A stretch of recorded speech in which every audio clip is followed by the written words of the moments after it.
येऊ शकणार नाही.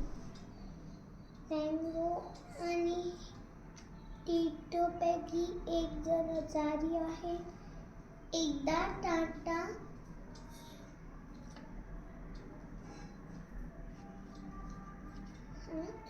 काम करणारे एक जण गोव्याला गेले होते. तेव्हा त्याचं एक पिल्लू गुपचूप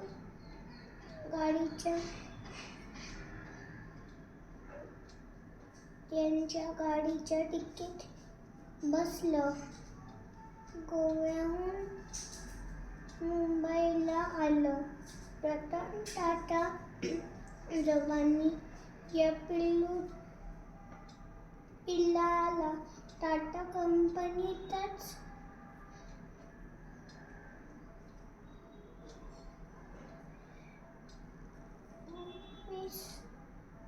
मध्येच ठेवून